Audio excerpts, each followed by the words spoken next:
Hello दोस्तों, स्वागत है आपका मध्य प्रदेश इतिहास की इस क्लास में। और इसमें हम जो यूनिट 2 वाला टॉपिक दिया गया है एमपीपीएससी प्रीलिम्स में, ठीक है, और मेंस में इसका कुछ भाग तो जोड़ा ही है, ठीक है।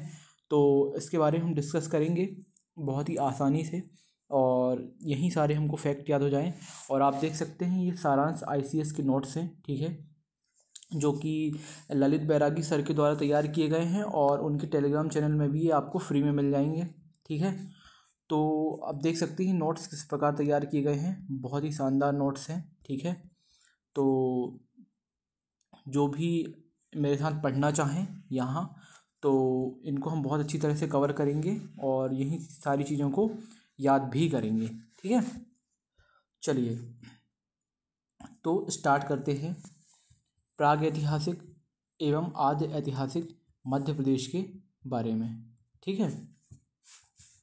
मध्य प्रदेश का इतिहास एवं पुरातन संस्कृति पाषाण युगीन है। इस समय मानव पशुओं की भांति जंगलों, गुफाओं और पेड़ों पर अपना जीवन व्यतीत करता था, ठीक है। इस समय जो मध्य प्रदेश का इतिहास एवं पुरातन संस्कृति कैसी है, ये पाषाण युगीन संस्कृति है, ठीक है। किसकी? मध्य प्रदेश की।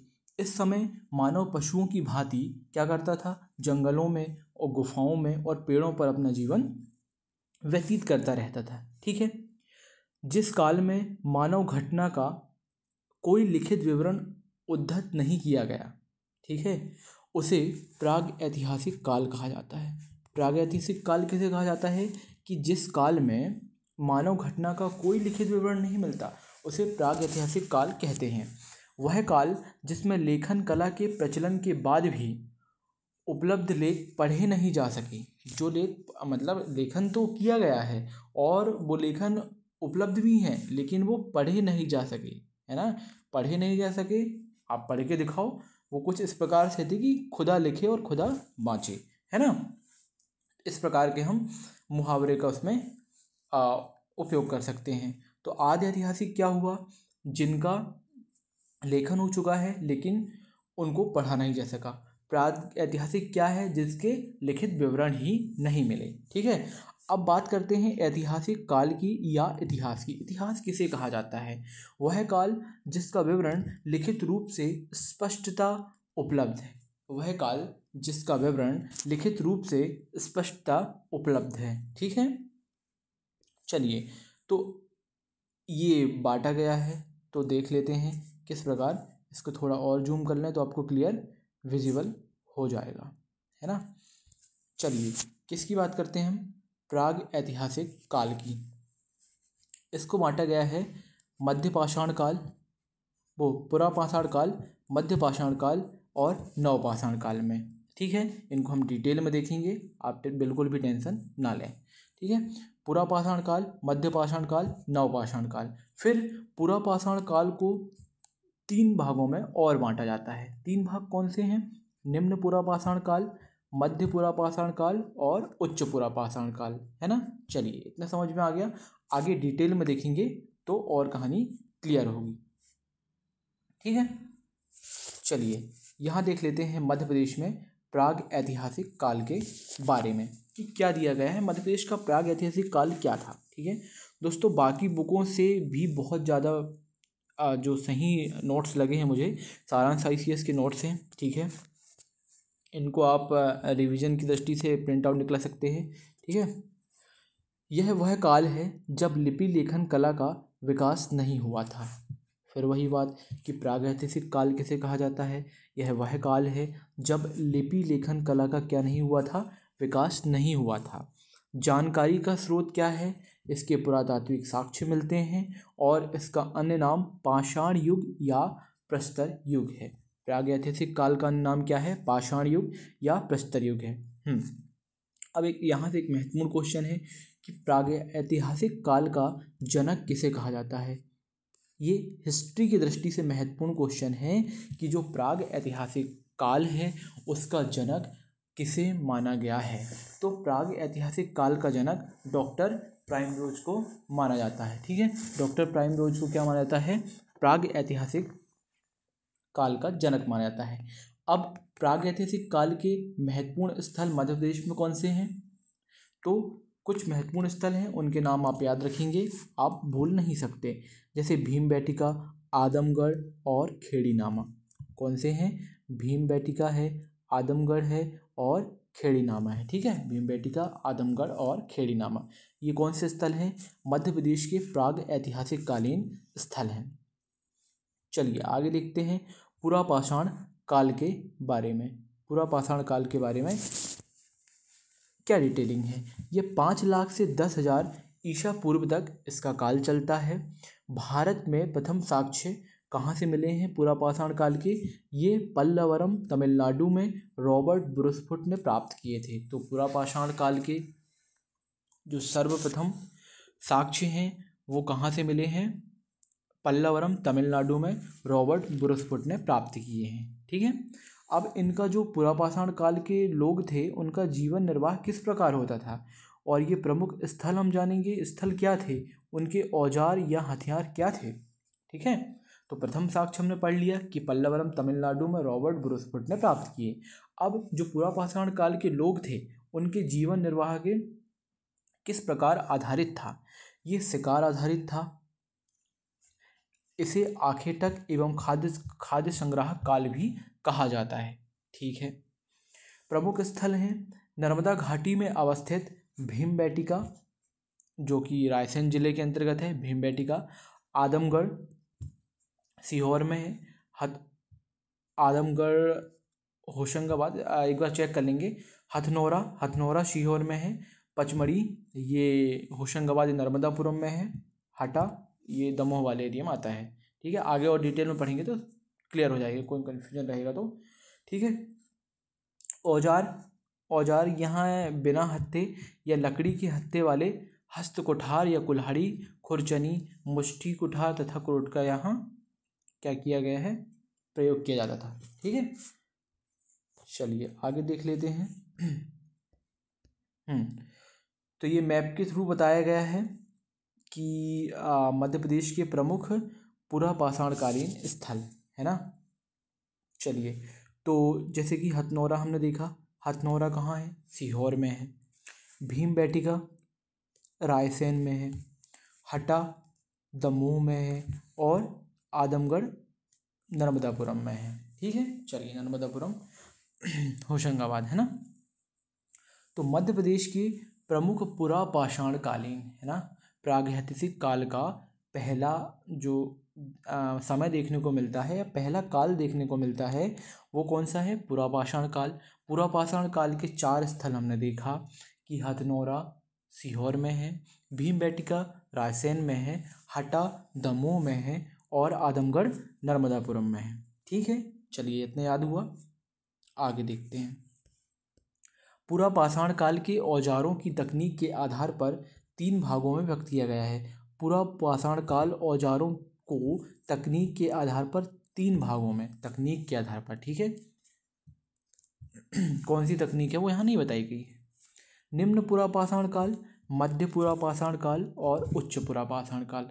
कौन कौन से हैं? निम्न पुरापाषाण काल, मध्य पुरापाषाण काल और उच्च पुरापाषाण काल।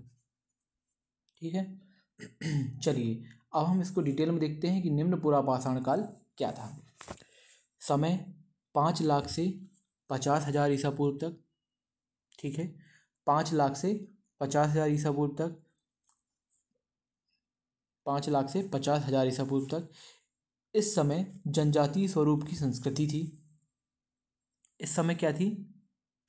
क्योंकि जो 5 लाख से 10 लाख तक था पुरापाषाण काल। अब जब पुरापाषाण काल को बांटेंगे तो 5 लाख से ही कहानी स्टार्ट होगी और बीच में रुक जाएगी। जब फिर मध्य पढ़ेंगे तो 50,000 से स्टार्ट होगा और वो जहाँ 10,000 या जहाँ से भी ख़त्म हो तो फिर उच्च वहाँ से आ जाएगा। कोई दिक्कत यहाँ नहीं है। इस समय जनजातीय स्वरूप की संस्कृति थी। इस समय किसकी संस्कृति थी? जनजातीय स्वरूप की संस्कृति थी। सर्वप्रमुख मानव निएंडरथल था। जो पहला मानव कौन था? निएंडरथल था। निवास स्थल की बात करें, जो निम्न पुरापाषाण काल में निवास स्थल में लोग गुफाएं और कंदराओं में निवास करते थे। कहाँ? गुफाओं में और कंदराओं में निवास करते थे। शिकार एवं मांस भक्षण भोजन प्राप्ति के साधन थे। चलिए अब औजार की बात करें, ये हैंडेक्स, क्लीनर, स्क्रैपर, फ्लैग, कोर आदि मतलब ज़्यादा महत्वपूर्ण औजार नहीं थे, उनके काम के ही थे। ठीक है, निम्न पुरापाषाण काल के स्थलों के बारे में बात कर लेते हैं कि निम्न पुरापाषाण काल के स्थल कौन से हैं। ठीक है, पहला स्थल मिलता है गुप्तेश्वर। तो गुप्तेश्वर कहाँ है? ये ग्वालियर में स्थित है। कहाँ दोस्तों? ग्वालियर में। भीमबेटका कहाँ है? ये रायसेन में स्थित है। भीमबेटका रायसेन में। आदमगढ़ कहाँ है? ये नर्मदापुरम में है। भुतरा नरसिंहपुर में है। ठीक है, भुतरा कहाँ है? नरसिंहपुर में। सबसे प्राचीन औजार के साक्ष्य मिलते हैं भुतरा से, है ना। अभी हम आगे देखेंगे। महादेव पिपलिया क्षेत्र कहाँ है? नर्मदापुरम में। और भेड़ाघाट कहाँ है? जबलपुर में। ठीक है, तो पुरापाषाण काल में हमने स्थल देखा, गुप्तेश्वर ग्वालियर, भीमबेटका रायसेन में है, आदमगढ़ नर्मदापुरम या प्राचीन होशंगाबाद में है, और भुतरा नरसिंहपुर के निकट है। ठीक है,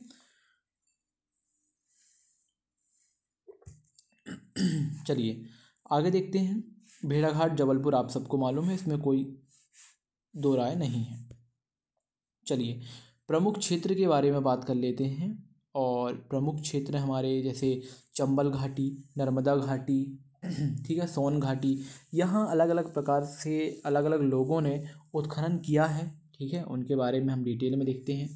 चंबल घाटी की उत्खननकर्ता जो हैं विष्णु वाकड़कर, 4 लोग हैं। ठीक है, विष्णु वाकड़कर, HV त्रिवेदी। कौन है? विष्णु वाकड़कर, HV त्रिवेदी, HP खत्री और SK श्रीवास्तव। ठीक है, VS वाकड़कर, HV त्रिवेदी और AP खत्री और श्रीवास्तव। आप ऐसे याद रखेंगे कि वाकड़कर, त्रिवेदी, खत्री और श्रीवास्तव।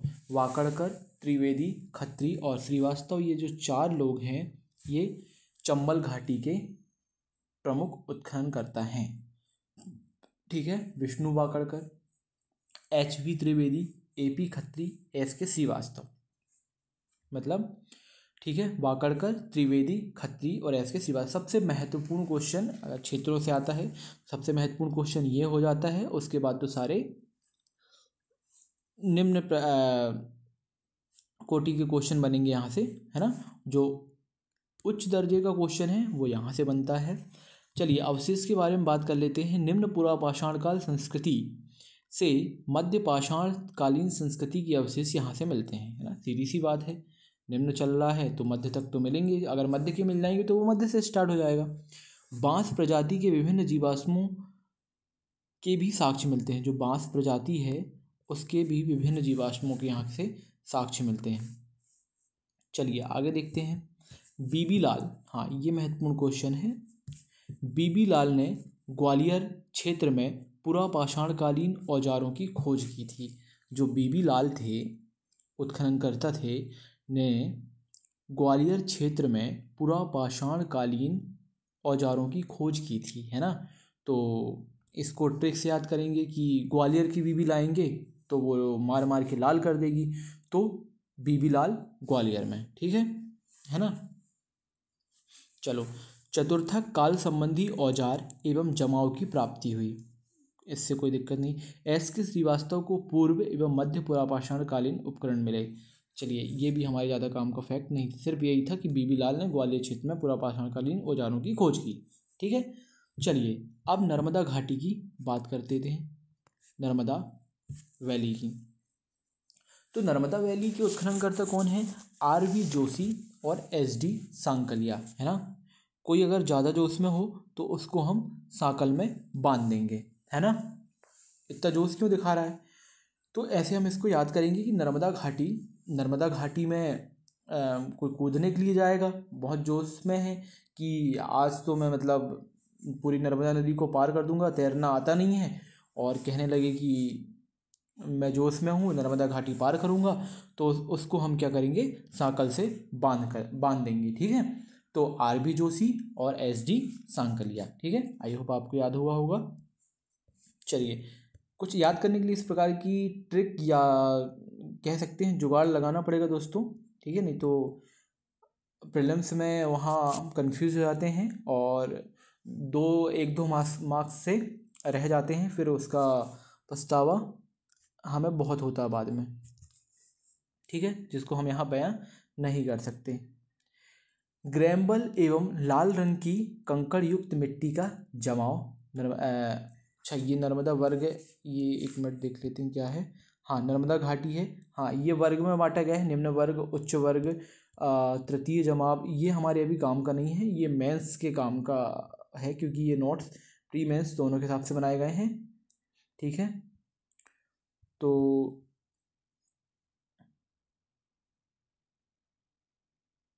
चलिए सोन घाटी से हम देखेंगे, है ना, जो हमारे काम की चीज़ें हैं। तो सोन घाटी के उत्खननकर्ता कौन है? ये है निसार अहमद और जी आर शर्मा। कौन है? निसार अहमद, जी आर शर्मा।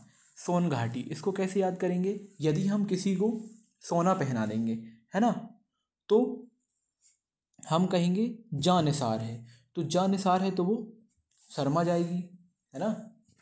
ये ट्रिक है कि सोना पहना देंगे तो फिर बोलेंगे हम जा निसार है, तो सामने वाला क्या हो जाएगा? शर्मा जाएगा, है ना। तो निसार अहमद और जी आर शर्मा, निसार अहमद और जी आर शर्मा ये सोन घाटी के उत्खनन करता है। निसार अहमद के बाद इलाहाबाद विश्वविद्यालय द्वारा इस क्षेत्र में सर्वेक्षण किया गया, ठीक है, उतना महत्वपूर्ण क्वेश्चन नहीं है। और मार्टिन विलियम्स एवं कीथ रॉयस द्वारा चतुर्थक कालीन जमावों का अध्ययन किया गया है, ठीक है। चलिए, ये भी उतना महत्वपूर्ण नहीं है ना। तो आगे देख लेते हैं, टेबल दी गई है सोन घाटी। हाँ, ये भी हमारे अभी काम का नहीं है ना। चलिए अब बेतवा घाटी के उत्खननकर्ता की बात करते हैं। बेतवा घाटी के उत्खननकर्ता कौन कौन थे? ये थे वी एस वाकड़कर और रामेश्वर सिंह। वी एस वाकड़कर और रामेश्वर सिंह। बेतवा, बेतवा आप समझ सकते हैं, बेतवा जैसे भीमबेटका, नागदा और कायथा, ठीक है, ये सारे इसी एरिया में आते हैं, इसी क्षेत्र में आते हैं, ठीक है। तो इसलिए वी एस वाकड़कर यहाँ के उत्खननकर्ता हो जाएंगे और रामेश्वर सिंह आप याद रखेंगे, ठीक है। वी एस वाकड़कर का साथ किसने दिया? भगवान राम ने दिया, इसलिए उन्होंने इतने सारे क्षेत्रों का उत्खनन किया, खोज किया, ठीक है, ऐसा आप याद कर सकते हैं। चलिए, हमने 4 का देखा, ठीक है। तो सबसे पहले हमने देखा चंबल घाटी। कौन सी घाटी? चंबल घाटी देखा नंबर 1 में। तो चंबल घाटी के उत्खननकर्ता कौन थे? हमने ट्रिक याद की थी, वाकड़कर, त्रिवेदी, खत्री और Shrivastava. Vishnu Wakadkar, H V Trivedi, A P Khatri और एस के श्रीवास्तव, है ना। ये हमने नंबर 1 पर याद किया था। नंबर 2 में क्या पढ़ा हमने? नर्मदा घाटी। नर्मदा घाटी में क्या था? नर्मदा घाटी में हमने ट्रिक याद की थी, कोई नर्मदा नदी में कूदने जाएगा जोश जोश में, तो हम उसको सांकल में बांध देंगे, तो R B Joshi, S D Sankalia. तीसरे नंबर पर हमने क्या देखा? सोन घाटी। सोन घाटी, किसी को हम सोना पहना देंगे तो फिर हम बोलेंगे जानिसार है, तो वो शर्मा जाएगी, तो उसकी क्या हो जाएगा? निसार अहमद एवं जी आर शर्मा, है ना, निसार अहमद और जी आर शर्मा। चलिए अब देखते हैं प्राप्तियाँ कि जो बेतवा नदी है वहाँ से प्राप्ति क्या हुई, देख लेते हैं, अगर कुछ महत्वपूर्ण फैक्ट मिल जाए तो। देवगढ़ जिला ललितपुर, ललितपुर जिला उत्तर प्रदेश में है। जिला देवगढ़ के समीप उच्च पुरापाषाणकालीन उपकरणों की प्राप्ति हुई। बेतवा उद्गम से अनेक शैल चित्र प्राप्त हुए हैं। बीना के समीपवर्ती क्षेत्रों में अनेक पुरास्थलों की प्राप्ति हुई। ये हमारे काम का नहीं है, जो अत्यंत महत्वपूर्ण चीज़ है हमारे लिए, ठीक है, वो यह है कि वी एस वाकड़कर और रामेश्वर सिंह। वी एस वाकड़कर बेतवा नदी घाटी और चंबल घाटी के दोनों के उत्खनन करता है, ठीक है। और इन 3 स्थल भीमबेटका, नागदा और कायथा का उत्खनन इन्होंने किया था, है ना। चलिए आगे देख लेते हैं हम कि आगे क्या है। सोन घाटी की बात करते हैं हम। किसकी? सोन घाटी की। इसके उत्खननकर्ता कौन है? R B Joshi. सोन घाटी के उत्खननकर्ता कौन है? R B Joshi, sorry sorry, Son घाटी नहीं, सोनार घाटी। कौन सी है? सोनार घाटी। R B Joshi, Sonar. लोग बाग सोनार के पास भी जोश जोश में जाते हैं कि आज मतलब 10 तोला सोना खरीद देंगे, ठीक है। कोई कोई कहता है 20 तोला खरीदेंगे, और फिर वहाँ रेट सुनते हैं कि 75,000 80,000 ये रेट है, तो फिर उनका जोश ठंडा पड़ जाता है। तो इस प्रकार से सोनार घाटी, सोनार के पास जाएंगे, जोश ठंडा पड़ जाएगा। आर बी जोशी, ठीक है। चलिए, यहाँ याद हुआ। तो सोनार, कोपरा एवं व्यारमा की घाटियों में की गई खोज में तीनों युगों के उपकरण मिले हैं। चलिए आगे देख लेते हैं। सिर्फ हमारा याद करने की चीज़ ये थी कि आर बी जोशी सोनार घाटी के उत्खनन करता है। सीधा क्वेश्चन यहीं से बनेगा, इसके अलावा और कहीं से नहीं बन सकता, है ना।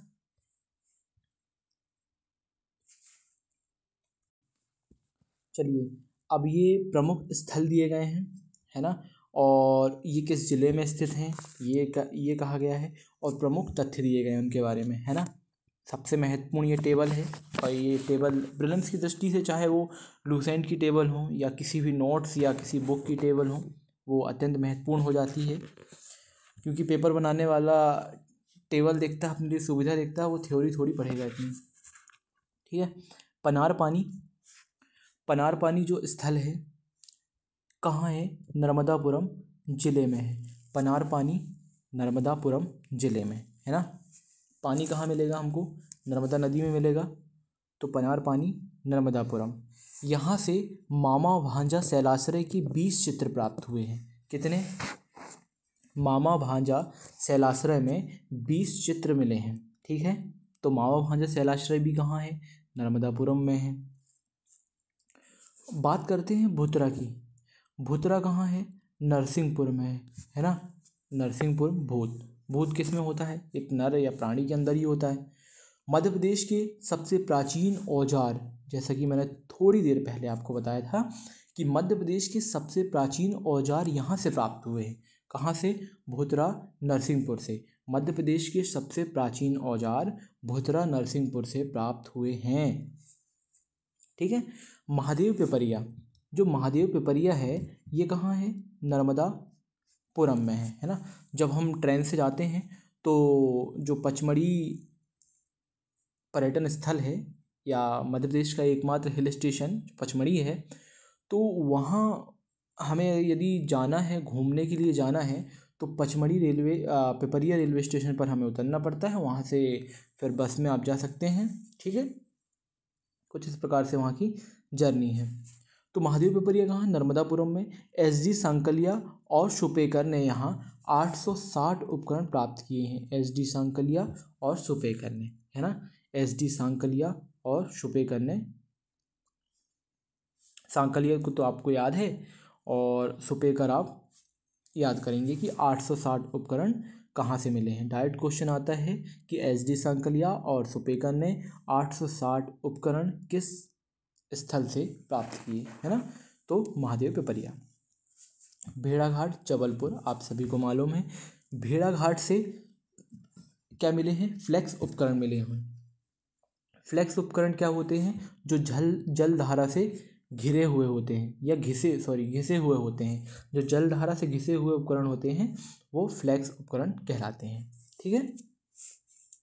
चलिए आगे देखते हैं हथनोरा सीहोर।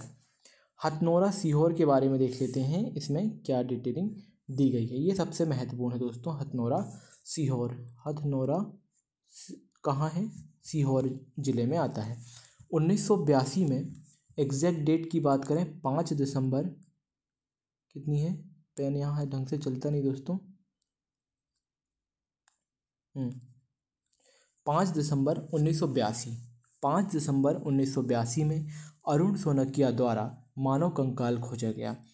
1982 में अरुण सोनकिया द्वारा मानव कंकाल खोजा गया, जिसका नाम नर्मदा शीश रखा गया। क्या रखा गया? नर्मदा शीश रखा गया। नर्मदा शीश रखा गया।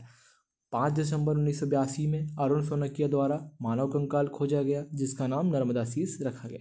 इस जीवाश्म को भारत का सबसे प्राचीन उपलब्ध जीवाश्म माना गया है। ठीक है, भारत का सबसे प्राचीन 5 लाख से 2.5 लाख वर्ष पूर्व का ये उपलब्ध जीवाश्म में से माना गया है। ठीक है, चलिए आगे देख लेते हैं। अब बात करते हैं मध्य पुरापाषाण काल की, है ना। मध्य पुरापाषाण काल आप ये चित्र में देख सकते हैं। बचपन में जो बुक्स आती थी हमारी, तो उनमें चित्रों को देखते ही थे, पढ़ते तो क्योंकि इतना थे नहीं पहले, तो चित्र से ही काम चला लिया करते थे। तो कुछ इस प्रकार का जीवन था दोस्तों। ये जंगल है, जंगल में इस प्रकार की झोपड़ी का निर्माण कर लिया जाता था। प्राचीन समय की बात है, मध्य पुरापाषाण काल के समय की बात है। और ये पत्थरों को टकरा कर ही आग जलाई जाती थी और ऐसे औजार तैयार किए जाते थे। ठीक है, चलिए आगे देखते हैं मध्य पुरापाषाण काल का समय, है ना, इसके बारे में। समय है 50,000 से 40,000 ईसा पूर्व का समय है मध्य पुरापाषाण काल। इस समय भी संस्कृति का स्वरूप क्या था? जनजातीय ही था। इस समय संस्कृति का स्वरूप क्या था? जनजातीय था। प्रमुख मानव कौन था? होमो इरेक्टस था। उसमें जो निम्न पुरापाषाण काल पढ़े उसमें प्रमुख मानव कौन था? निएंडरथल था। कौन था? निएंडरथल। और जो मध्य पुरापाषाण काल है इसमें होमो इरेक्ट था। ठीक है, इस समय भी भोजन शिकार एवं मांस के भक्षण पर आधारित था और कोई इनका सोर्स नहीं था दोस्तों जहाँ से भोजन प्राप्त हो जाए। ये जानवरों को पकड़ते थे, मारते थे और उनके मांस निकाल कर फिर उसको पकाकर खाया करते थे। ठीक है, मानव गुफाओं एवं कंदराओं में निवासरत था। जो मानव है यहाँ भी गुफाओं और कंदराओं में निवासरत था। AP खत्री एवं रामेश्वर सिंह द्वारा मध्य पुरापाषाणकालीन उपकरण एकत्रित किए गए हैं, कोई दिक्कत नहीं। RB जोशी ने 12 मध्य पुरापाषाणकालीन स्थल खोजे थे।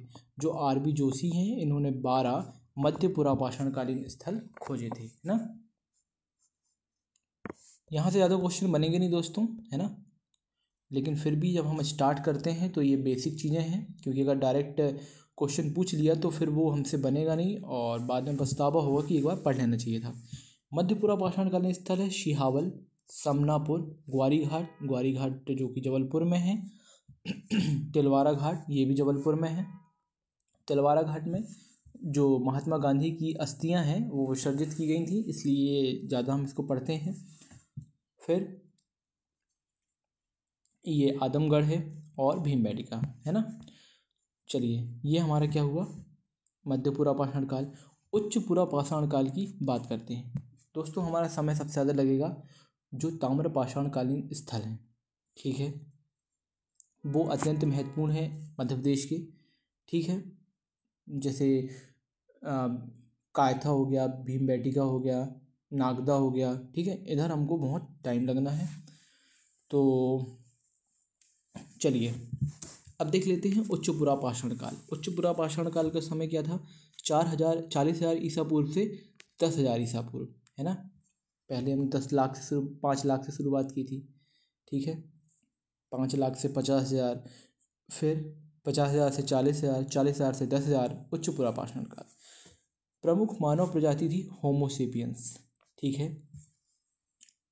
एक बार फिर से, निम्न पुरापाषाण काल में मानव की प्रजाति क्या थी? निएंडरथल। मध्य पाषाण काल में क्या थी? होमो इरेक्ट्स। और उच्च पुरापाषाण काल में क्या थी? होमो सेपियंस। ठीक है, क्लियर हुआ। संस्कृति इस काल में जनजाति स्वरूप में थी। जो संस्कृति है इस समय भी जनजाति स्वरूप में थी। अवकोष जनजाति। इस समय भी शिकार व मांस भक्षण प्रचलन में था।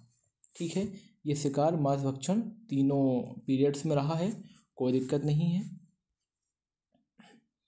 चलिए बात कर लेते हैं आगे उच्च पुरापाषाण काल के विषय में डिटेल से, है ना। आग की खोज हो गई थी। जो उच्च पुरापाषाण काल है इस समय मानव ने आग की खोज कर ली, परंतु नियंत्रण बाद में हुआ था, है ना। नव पाषाण काल में आग पर नियंत्रण बाद में किया गया था। ठीक है, साक्ष्य प्राप्ति। सोन घाटी से साक्ष्य के प्राप्त होते हैं जो अपना क्या है, उच्च पुरापाषाण काल है। उच्च पुरापाषाण काल है, उसके साक्ष्य हमको कहाँ से प्राप्त होते हैं, सोन घाटी से, है ना। चलिए आगे देखते हैं, उत्खननकर्ता कौन है। उच्च पुरापाषाण काल के उत्खननकर्ता है निसार अहमद। कौन है, निसार अहमद।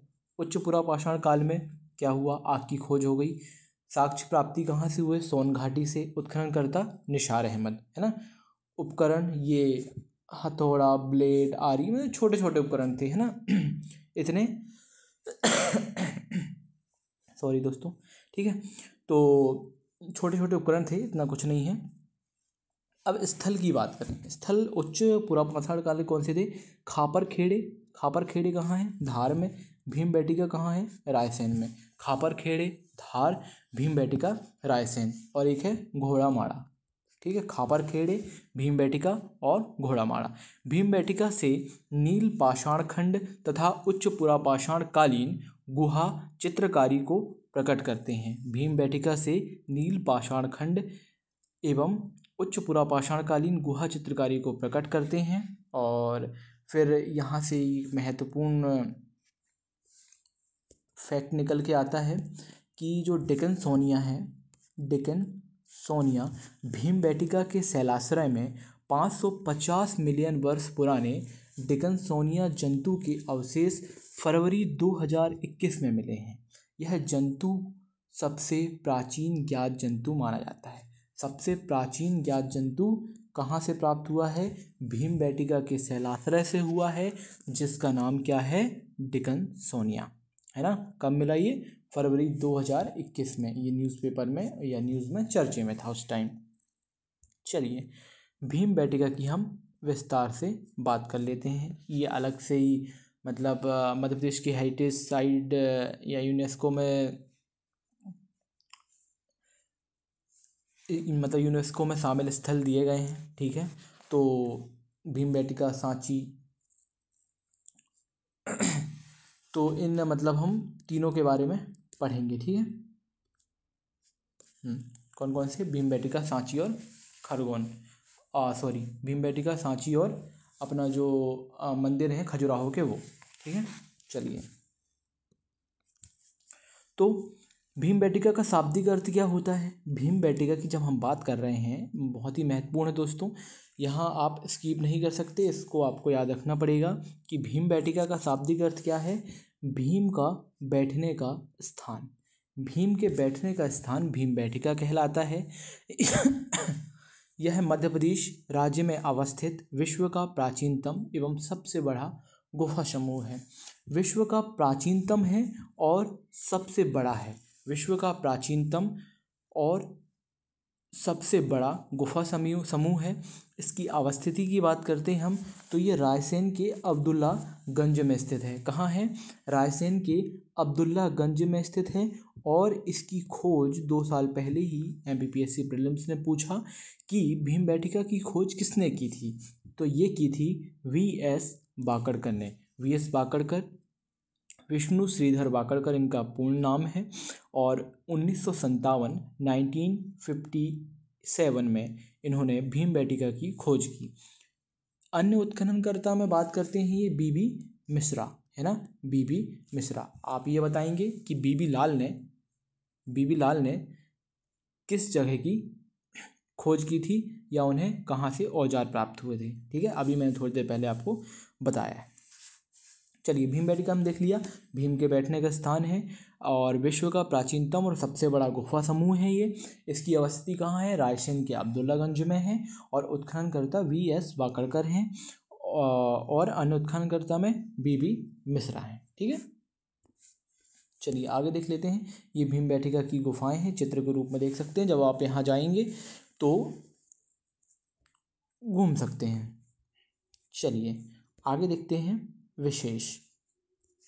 पुरापाषाणकालीन मानवों के साक्ष्य यहाँ से मिलते हैं। कहाँ से, भीमबेटका से।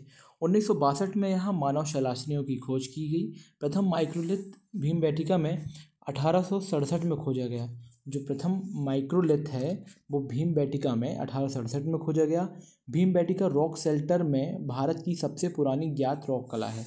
भारत की सबसे पुरानी ज्ञात रॉक कला, ठीक है, पत्थर से निर्मित कलाकृतियाँ सबसे पुरानी कहाँ स्थित हैं? भीमबेटका के रॉक शेल्टर में या गुफा समूह में। शैलाश्रयों में पाए गए चित्र ऑस्ट्रेलिया के काकाडू राष्ट्रीय उद्यान में पाए गए चित्रों से काफ़ी मिलते जुलते हैं, ठीक है।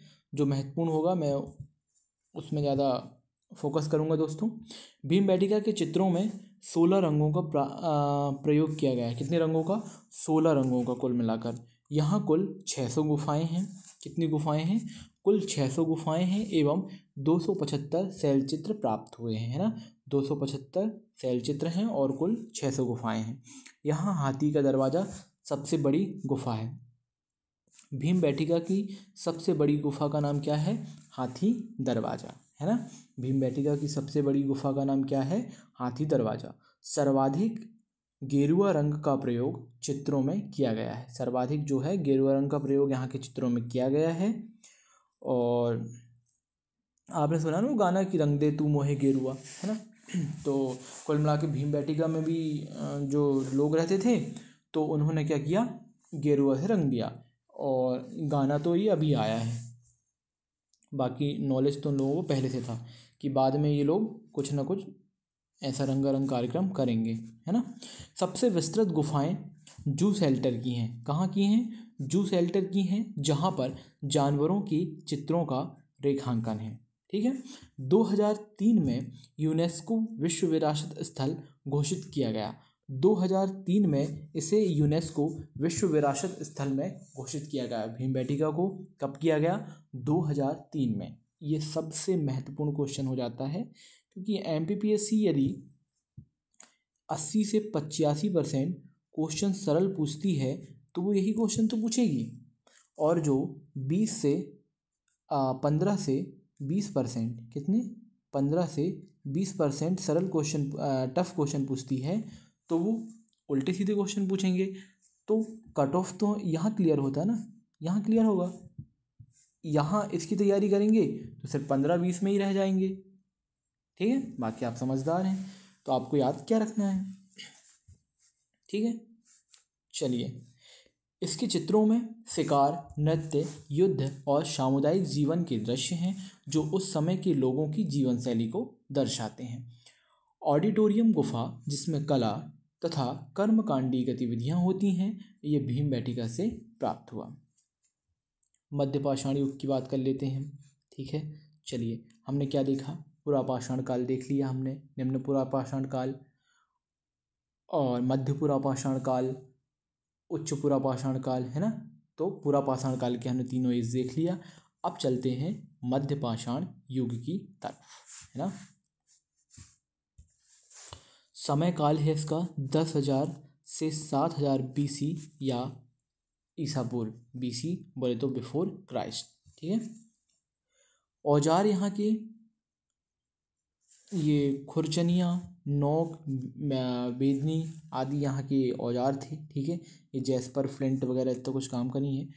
इन्हें छोटे आकार के कारण माइक्रोलिथ कहा जाता है, ठीक है। छोटे आकार, जो मध्य पुरापाषाण काल के छोटे आकार थे, इनके छोटे आकारों के कारण, मध्य पुरापाषाण काल के युग के छोटे आकारों के कारण इनको माइक्रोलिथ कहा जाता है ना, ठीक है। बाद में हम माइक्रोलिथ स्थल भी पढ़ेंगे जो आदमगढ़ को कहा जाता है, बाकी आगे देखेंगे हम। माइक्रोलिथ कहा जाता है। प्रमुख लक्षण की बात करें, यहाँ पशुपालन प्रारंभ हो गया था। मध्य युग में, मध्यपाषाण युग में क्या हो गया था? पशुपालन प्रारंभ हो गया था, ठीक है। जीवन निर्वाह पशुपालन पर आधारित हो गया। जीवन निर्वाह कहाँ, किस पर आधारित हो गया? पशुपालन पर। बाकी हम जो पुरापाषाण काल में देख रहे थे, पुरापाषाण काल में जो जनजातीय प्रवृत्ति के लोग थे, है ना, और फिर क्या हो रहा था, जो खाद्य और संग्राहक थे, जानवरों को पकड़ते थे, उनका मांस से मतलब भोजन प्राप्त करते थे, कुछ इस प्रकार था। लेकिन अब वो पशुपालक हो गए और जीवन निर्वाह उनका पशुपालन हो गया, वो पशुओं को पालने लगे थे, है ना। चलिए आगे देखते हैं। GL कार्लाइल, मैंने ये CL कार्लाइल भी बहुत जगह पढ़ा है ना। चलिए कोई बात नहीं, फिर भी दोनों कंसीडर करें, G हो C हो, कार्लाइल होना चाहिए। GL कार्लाइल कौन? Carlyle G.L. कार्लाइल ने विंध्य क्षेत्र में लघु पाषाण उपकरणों की प्राप्ति की मध्य प्रदेश में मध्य पाषाण काल का प्रथम साक्ष्य माना गया है। मध्य प्रदेश में मध्य पाषाण काल का प्रथम साक्ष्य माना गया है। तो यदि डायरेक्ट क्वेश्चन आता है कि मध्य प्रदेश में मध्य पाषाण काल का प्रथम साक्ष्य क्या माना जाता है, मध्य प्रदेश में मध्य पाषाण काल का प्रथम साक्ष्य माना जाता है, कौन सा माना जाता है? ये मध्य प्रदेश में मध्य पाषाण काल का प्रथम साक्ष्य माना गया है। किसे? विंध्य क्षेत्र में जो लघु उपकरणों की प्राप्ति हुई है, और वो किसको हुई है? G.L. कार्लाइल को। G.L. कार्लाइल को मध्य पाषाण काल के प्रथम साक्ष्य प्राप्त हुए हैं। मध्य प्रदेश के जम्बूद्वीप एवं जैरोथी द्वीप से मध्य पाषाण कालीन शैलाश्रय प्राप्त हुए हैं। ठीक है, जम्बूद्वीप और जैरोथी द्वीप कहाँ से जो है ये जो जम्बूद्वीप और जैरोथी द्वीप हैं दोस्तों, ये नर्मदापुरम जिले में है, प्राचीन होशंगाबाद जिले में ये जम्बूद्वीप जैरोथी आगे हम पढ़ेंगे। ठीक है, तो यहाँ से शैलाश्रय मध्य पाषाण कालीन शैलाश्रय प्राप्त हुए हैं। ठीक है, चलिए आगे देख लेते हैं मध्य प्रदेश के प्रमुख मध्य पाषाण कालीन स्थल, है ना। तो मध्य पाषाण कालीन स्थलों में हम देखते हैं सबसे पहले, है ना, इसको हम थोड़ा और जूम कर लेते हैं तो आपको क्लियरली विजिबल होगा, है ना। चलिए अब दिख रहा होगा, है ना, मैप यदि आपके पास हो खाली तो आप लोकेट कर लें, है ना। ये स्थल बहुत ही महत्वपूर्ण है, इनको हम स्किप किसी भी हालत में नहीं कर सकते हैं, है ना। चलिए पाषाणकालीन स्थल के बारे में बात करते हैं, है ना। ये मध्य पाषाणकालीन स्थल है। मध्य पाषाणकालीन स्थलों में सबसे पहले हम देखते हैं आवरा मंदसौर। क्या है? आवरा मंदसौर। आवरा कहाँ है? मंदसौर में स्थित है। ठीक है, फिर उदयगिरी देखने को मिलता है। जो उदयगिरी की गुफाएं हम पढ़ते हैं वो विदिशा में है। उदयगिरी कहाँ मिलता है? विदिशा में। आवरा मंदसौर में। फिर भीमबेटका और नगौरी, ये नया स्थल है नगौरी।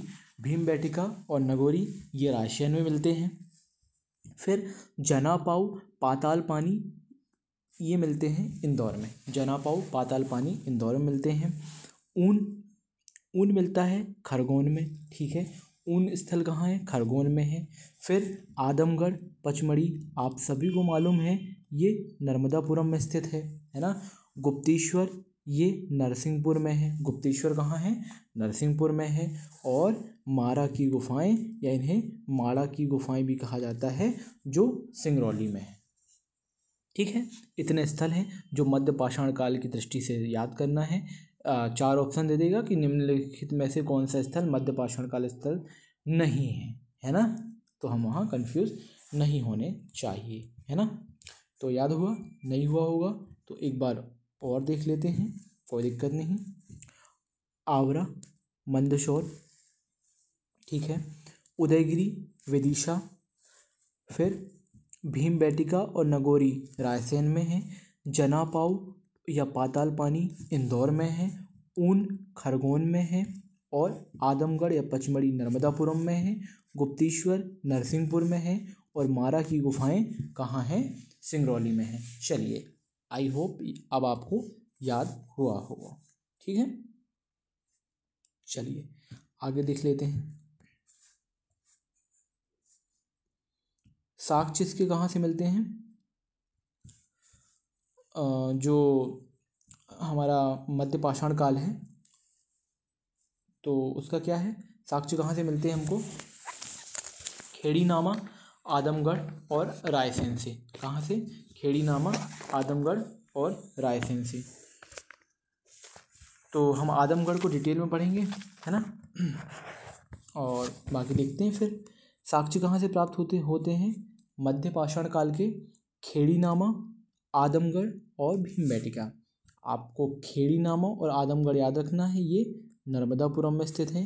खेड़ीनामा आदमगढ़, खेड़ीनामा आदमगढ़ नर्मदापुरम, खेड़ीनामा नर्मदापुरम आदमगढ़ नर्मदापुरम, खेड़ीनामा नर्मदापुरम आदमगढ़ नर्मदापुरम। ठीक है। और भीमबेटका रायसेन तो है ही। चलिए, भीमबेटका के बारे में हम डिटेल में देख चुके हैं, तो इतनी कोई दिक्कत वहाँ जानी नहीं चाहिए आपको। चलिए, आदमगढ़ की बात हम कर लेते हैं कि आदमगढ़ के बारे में क्या महत्वपूर्ण तथ्य बन सकते हैं और क्या क्वेश्चन हमसे पूछा जा सकता है। आदमगढ़ स्थित है वर्तमान नर्मदापुरम जिले में और प्राचीन होशंगाबाद जिले में। आदमगढ़ एक मध्य पाषाण कालीन स्थल है, जो कि हम मध्य पाषाण काल के बारे में पढ़ रहे हैं, तो मध्य पाषाण कालीन स्थल है। इसकी खोज किसने की है? आर.वी. जोशी ने। ठीक है। कोई आदम प्रकार का व्यक्ति होता है, उसमें बहुत जोश होता है। ठीक है। तो आर.वी. जोशी, जैसे हम नर्मदा घाटी का पढ़े हैं, आर.वी. जोशी और एस.जी. सांकलिया, तो उसी प्रकार से आप याद रख लेंगे कि आदमगढ़ की खोज कौन कर सकता है, या तो एस.डी. सांकलिया करेंगे या तो आर.वी. जोशी करेंगे। तो आर.वी. जोशी हमने इसका पढ़ लिया, कोई दिक्कत नहीं। आदमगढ़ है तो आदमगढ़ में जोश होगा, तो आर.वी. जोशी। यहाँ से आदमगढ़ से मानव के साथ कुत्ते को दफनाए जाने के साक्ष्य प्राप्त हुए हैं। मानव के साथ कुत्ते को दफनाए जाने के साक्ष्य प्राप्त हुए हैं। जो मानव है, तो मानव के साथ कुत्ते को दफनाए जाने के साक्ष्य प्राप्त हुए हैं। डायरेक्ट क्वेश्चन आएगा कि मानव के साथ कुत्ते को दफनाए जाने के साक्ष्य कहाँ से प्राप्त हुए हैं। ठीक है। ये साक्ष्य कहाँ से प्राप्त हुए हैं? आदमगढ़ से। पशुपालन के प्रथम साक्ष्य, पशुपालन के प्रथम साक्ष्य कहाँ से मिलते हैं? पशुपालन के जो प्रथम साक्ष्य हैं वो आदमगढ़ से प्राप्त हुए हैं, है ना। यहीं से अपन अनुमान लगा लेते हैं कि जब पशु को साथ में दफना रहे हैं तो कुछ ज़्यादा ही प्यार रहा होगा, लगाव रहा होगा। पशुपालन के प्रथम साक्ष्य कहाँ थे?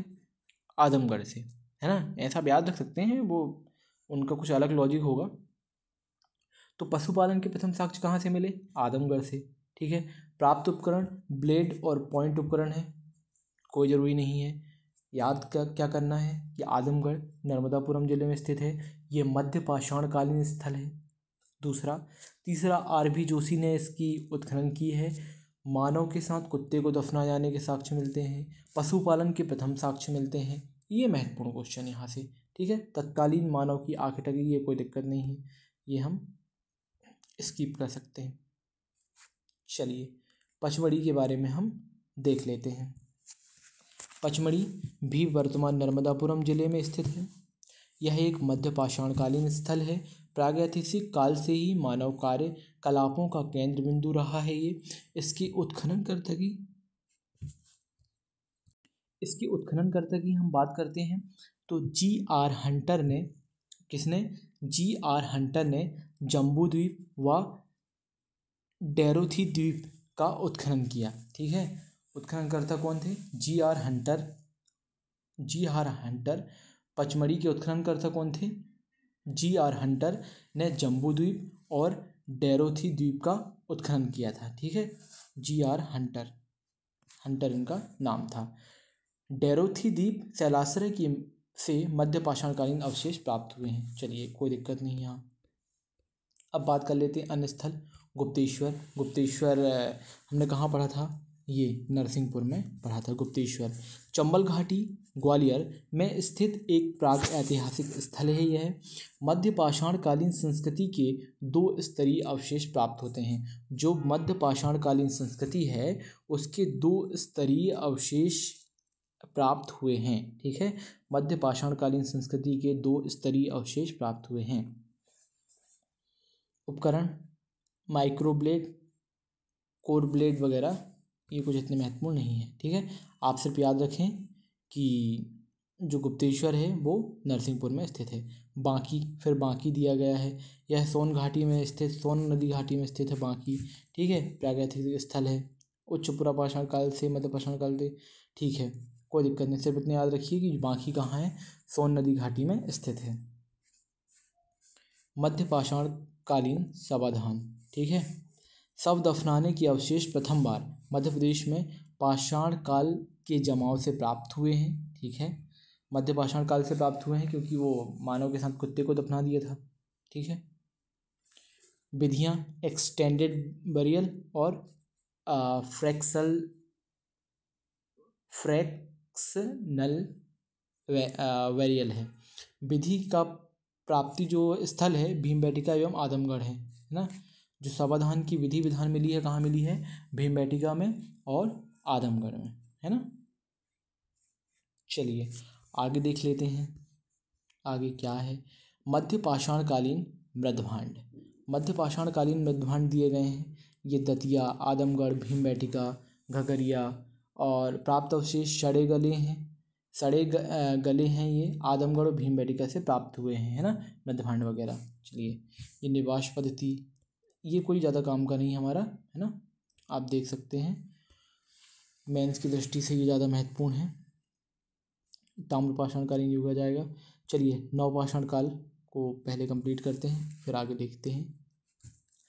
समय है 7000 ईसा पूर्व के बाद का समय है नवपाषाण युग। इस युग का प्रमुख लक्षण कृषि का आरंभ होना था। नवपाषाण काल में कृषि का आरंभ हो गया। जो मानव था उसने आग पर काबू पा लिया। ठीक है।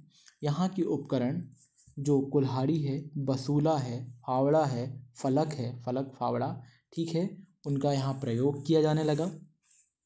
यहाँ तक कोई दिक्कत नहीं है और होनी भी नहीं चाहिए।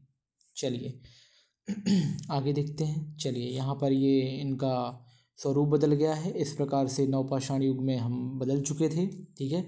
फसल लगाई जाने लगी थी। ठीक है। कृषि और लोग स्थायी रूप से निवास करने लगे थे, है ना। लोग शाकाहारी मांसाहारी दोनों हो चुके थे। पेड़ पौधे कंदमूल फल आदि का सेवन ये करना जान चुके थे, है ना। कंदमूल फल शाकाहारी मांसाहारी दोनों थे। प्रमुख स्थल की बात करें नवपाषाणकालीन स्थल, पहला है एरण। एरण कहाँ है? सागर में। खजुराहो छतरपुर, हट्टा दमोह, होशंगाबाद, मामा भांजा शैलाश्रय, ठीक है। पचमढ़ी, जो मामा भांजा शैलाश्रय कहाँ? पचमढ़ी में है। फिर जैतवाड़ा और बनास नदी आदि घाटी, है ना। लेकिन आप इसमें महत्वपूर्ण रूप से याद रखेंगे ये कि अन्य स्थलों में याद रखेंगे कि संग्रामपुर घाटी कहाँ है? दमोह में है। ठीक है। जब राजा संग्राम शाह के बारे में पढ़ते हैं गोंड रियासत में, ठीक है, वहाँ पर ये फैक्ट हमको पढ़ने को मिलता है, देखने को मिलता है। संग्रामपुर घाटी दमोह।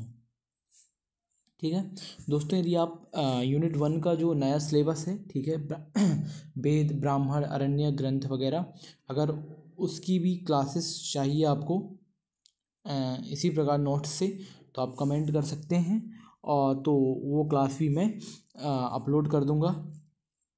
ठीक है। और एक एक चीज़ आपको याद हो जाएगी, एक बार में नहीं 2 बार में होगी, बार बार आपको रिवीजन करना पड़ेगा, तभी चीज़ें क्लियर होती हैं, है ना। और यदि मेरे पढ़ाने में कुछ इम्प्रूवमेंट करना हो तो आप सजेस्ट कर सकते हैं कि मैं किस प्रकार से वीडियो में और सुधार कर सकता हूँ। ठीक है। और बाकी आपको डेली वीडियो चाहिए तो चैनल को सब्सक्राइब जरूर कर लें ताकि आपको नोटिफिकेशन बहुत आसानी से मिल जाए, है ना। तो संग्रामपुर घाटी कहाँ है? दमोह में है। भोपाल के बैरागढ़ के निकट इसके साक्ष्य मिलते हैं। फिर मनुआभान टेकरी, नेवरी गुफा और श्यामला हिल्स, ये भोपाल की प्रमुख पहाड़ियाँ हैं। भोपाल 5 पहाड़ियों पर बसा हुआ है। ठीक है। कितनी पहाड़ियों पर? 5 पहाड़ियों पर। चलिए 3 मैंने बता दिए, 2 आप बता देंगे। जबलपुर से प्राप्त होते हैं ये। यहाँ से मानव बस्तियों के साक्ष्य मिले हैं। कहाँ से? भेड़ाघाट, लमेटा घाट, तिलवारा घाट, कुंवारी घाट, ठीक है, ये यहाँ के प्रमुख घाट हैं, है ना। तो यहाँ से मानव बस्तियों के साक्ष्य मिले हैं। डायरेक्ट क्वेश्चन आता है कि मानव बस्तियों के साक्ष्य किस युग में मिलता है? तो ये नवपाषाण काल में, नवपाषाण युग में मिलता है। ठीक है। यदि डायरेक्ट क्वेश्चन पूछे कि भोपाल, जबलपुर, ग्वालियर, इंदौर ऐसे ऑप्शन दे दे और पूछे कि मानव बस्तियों के साक्ष्य किस जिले से मिलते हैं, तो जबलपुर आएगा। इस काल में कुछ परिवर्तन दिखते हैं। क्या परिवर्तन हुए? आग पर नियंत्रण स्थापित हो गया, जो मैं कुछ समय पहले से बता रहा हूँ आपको कि आग पर नियंत्रण स्थापित हो गया था। कार्य एवं स्थायी जीवन की शुरुआत हुई थी। पके मांस का भोजन के रूप में प्रयोग आरंभ हो गया था। जो पके मांस था, मांस को पकाने लगे थे, उसका भोजन के रूप में प्रयोग आरंभ हो गया था, है ना। तो अब हैं ताम्रपाषाणकालीन स्थल, है ना। ताम्रपाषाणकालीन स्थल ये नवदा टोली, ठीक है। हाँ, ये महत्वपूर्ण है। आवरा, उज्जैन, कायथा, है ना, ये प्रमुख स्थल हैं। कौन से स्थल हैं ये? ताम्रपाषाणकालीन प्रमुख स्थल हैं। ये स्थलों को देख लेते हैं। फिर यहाँ से आवरा मंदसौर में है, वेशनगर विदिशा में है, एरण सागर, कायथा उज्जैन, डांगवाला उज्जैन, नवदा टोली खरगोन, खेड़ी नामा नर्मदापुरम, ठीक है। ऐसे स्थल हैं दोस्तों। तो ये स्थल जैसे इनके बारे में हम मतलब डिटेल में पढ़ेंगे कि आवरा, कायथा, नवदा टोली, उज्जैन, एरण, वेशनगर, डांगवाला, डोंगरिया, डोंगरिया जो कि कहाँ है? बालाघाट में है ना। डोंगरिया कहाँ है? बालाघाट में है। यहाँ नहीं दिए गए, यहाँ आप ऐड कर लेंगे कि डोंगरिया कहाँ है, बालाघाट में है। ये भी एक ताम्रपाषाणकालीन स्थल है, ठीक है। ये इन स्थलों को हमको काफ़ी डिटेल में पढ़ना है, क्योंकि यदि क्वेश्चन पूछा जाएगा तो यहाँ से पूछने की प्रबल संभावना है और हम यहाँ से क्वेश्चन गलत करके नहीं आ सकते हैं, है ना। चलिए, ताम्रपाषाणकालीन स्थल पढ़ने के बाद हम पहुँचेंगे सीधे कहाँ? फिर जो भी काल रहेंगे वो देखेंगे। महापाषाण काल, जुरासिक काल वगैरह थोड़ा सा देख लेंगे, ठीक है, कि महापाषाण काल के साक्ष्य रीवा और सिवनी में मिलते हैं, और जुरासिक काल वो कर्नल स्लीमैन वाला जो फैक्ट है उधर देख लेंगे। उसके बाद फिर परीक्षा उपयोगी कुछ महत्वपूर्ण तथ्य दिए गए हैं, है ना, वो देख लेंगे, है ना। चलो इसमें दिखा देते हैं, ठीक है। हाँ, ये बेसनगर उज्जैन, फिर सागर डांगवाला, ठीक है, बालाघाट डुंगरिया में बालाघाट है ना। और ये बहुत शानदार चित्र ऐड किया है, ठीक है। संस्कृति ये हमारे काम की नहीं है, संस्कृति अभी, ठीक है।